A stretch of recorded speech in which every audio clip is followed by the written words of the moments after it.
इजलास किया। देखिए, कांग्रेस तो बेसिकली मजबूत है, जो मैं पिछले 5-6 साल से देखता आया हूँ। जितना मजबूत और जितना rank and file Jammu Kashmir में है, मैंने पूरे हिंदुस्तान में भी काम किया है, मगर मैंने वहाँ इतना स्ट्रॉन्ग मतलब काडर कभी नहीं देखा है। सिर्फ ये है कि लोकल जो हमारे बड़े लीडर्स हैं उनको आपस में तालमेल करके, खींचातानी कम करके और एक दूसरे को मदद करते हुए आगे चलना चाहिए। और कांग्रेस के पास प्रोग्राम भी अच्छे हैं जो हमेशा लोगों ने पसंद किए हैं। और बीच में एक फेज़ आया कि जब झूठ बोल बोल के दूसरी पार्टियां हावी हो गई, मगर अब जनता को समझ आ रही है कि किस तरह से वो दिन दहाड़े भाजपा आम जनता को, गरीब लोगों को, महिलाओं को, अनएम्प्लॉयड यूथ्स को लूट रही है। और अपने अडानी अंबानी का पेट भरने के लिए हम गरीब जनता को महंगाई के रास्ते से, टैक्सेस के रास्ते से, हर चीज़ में टैक्स लगा कर और हमारी पहचान ख़त्म कर लिया। ये आपने यहाँ भी देखा होगा आज कि सब लोगों को सदमा है कि हमने क्या गुनाह किए थे कि हमारा रियासत छीन लिया। हमने क्या गुनाह किए हैं कि हमको टैक्स पर टैक्स और टैक्स टेररिज्म क्रिएट किया है। और ये जब लोगों को समझ आने लग जाएगा तो अपने आप कांग्रेस मजबूत होगी। और कांग्रेस के पास टीम सबसे अच्छा है और हार्ड वर्कर है। मुझे उम्मीद है आने वाले दिनों में अच्छा। यहाँ पे देखा गया कि आपके जो डिस्ट्रिक्ट प्रेसिडेंट हैं डॉक्टर मनोहर लाल शर्मा जी, जहाँ एक तरफ कांग्रेस के हर कार्यकर्ता कांग्रेस को मजबूत करने के लिए यहाँ पे जद्दोजहद कर रहा है, लेकिन आपके जो डिस्ट्रिक्ट प्रेसिडेंट हैं वो यहाँ पे नहीं है। इसके संकेत ये जाते हैं कि पार्टी में फूट है। देखिए, कुछ लोग, पहले तो कांग्रेस पार्टी एक वसी पार्टी है, सबसे पुरानी पार्टी है, सबसे ओल्डेस्ट पार्टी है। और इसमें थोड़ी इनर पार्टी डेमोक्रेसी ज़्यादा है कंपेयर टू अदर पार्टीज़। तो इनर पार्टी डेमोक्रेसी का मेरा कहने का मतलब है कि यहाँ आदमी हर किस्म की बात रख सकता है। अगर किसी को कोई गिला शिकवा भी हो वो भी रख पाता है, उसको गर्दन नहीं काटी जाती है। मगर जो कंटिन्यू थोड़ी एरोगेंस में पड़ जाएगा, जिसको जो जिम्मेदारी है वो संभालने से अपने आप को पीछे रखेगा, उसके लिए फोरम बने हुए हैं और उन चीज़ों की निगरानी हो रही है। और जो इस तरह के कांग्रेस में रहकर कांग्रेस को नुकसान पहुंचाने की कोशिश करेंगे, मुझे लगता है उस पर प्रॉपर टाइम पर अपना जो फैसला होगा वो आएगा। रोहिंग्यों की वापसी की तैयारी की जा रही है, उनको होल्डिंग सेंटर में भेजा जा रहा है, क्या कहेंगे सर? देखिए, ये भी है तो इंटरनेशनल ट्रीटी के तहत जो कुछ होना है। आए हैं तो भी एक यूएनओ के रेजोल्यूशन के तहत में उनको जगह दी जाती है, किसी पर्सन के दावत पर तो नहीं आए। आज अगर उनको वापस अपने मुल्कों में या किसी दूसरे स्थान पर ले जाने की बात है, ये भी यूएन रेजोल्यूशन के तहत ही, इंटरनेशनल मॉनिटरिंग के तहत होना है। मगर जिस तरीके से ये इन चीज़ों को उठाते हैं और फिर बैठ जाते हैं, ये सिर्फ जैसे जैसे देश में चुनाव होता है तो इस तरह के इश्यूज़ को थोड़ा उजागर करते हैं, जो उनको दूसरे रियासतों में वोट बटोरने का मौका मिलता है। अदरवाइज़ जहाँ तक इंटरनेशनल रेजोल्यूशंस के तहत में चीज़ें उठक बैठक हो, हमें कोई एतराज़ उसमें नहीं। एनसी के नेता सर देवेंद्र रैना का एक बयान सामने आया जिसमें उन्होंने कहा कि जम्मू डिक्लेरेशन होना चाहिए, क्या कहेंगे सर? हम तो जम्मू कश्मीर डिक्लेरेशन वाले हैं, भारत डिक्लेरेशन वाले हैं, तो हम अलग अलग ज़िलों की डिक्लेरेशन वाले नहीं हैं।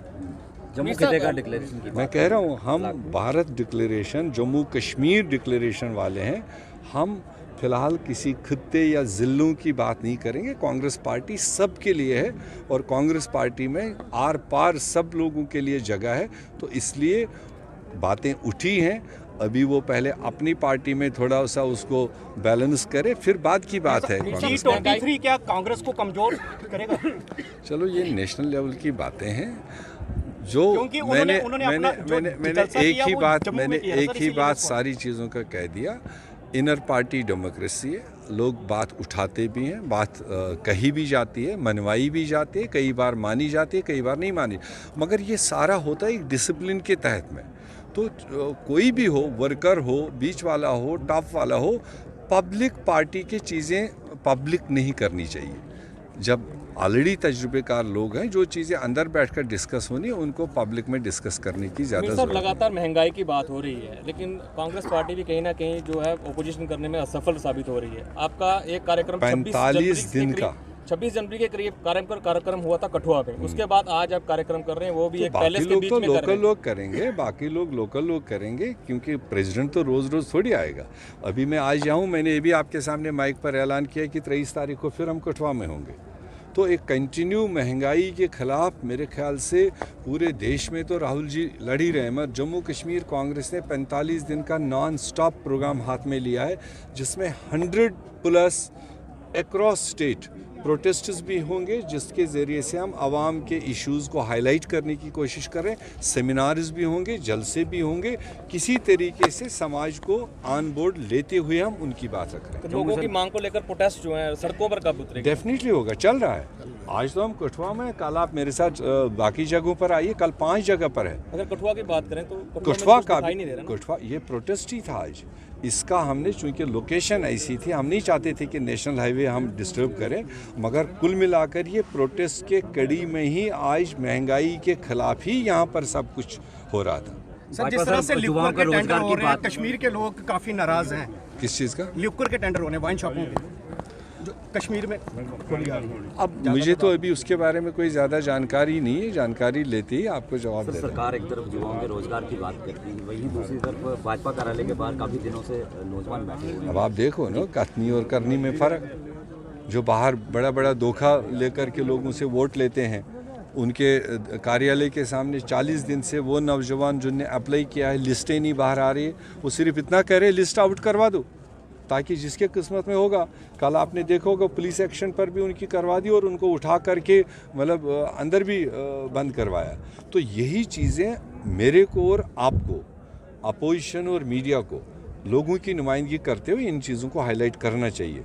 तो हम लगातार उस पर लगे। इलेक्शन को लेकर, चुनाव को लेकर क्या कहेंगे? तैयार है कांग्रेस चुनावों को लेकर? देखो, as a political party always चुनावों के लिए तैयार है। तो जब पॉलिटिकल पार्टी बनी है तो चुनाव जमहूरी सिस्टम में एक हिस्सा है, तो उसमें हम कभी ये नहीं कहते आज मत करो कल करो, बल्कि इस रियासत में जितना जल्दी असेंबली का चुनाव हो जाए उतना ज़रूरत है।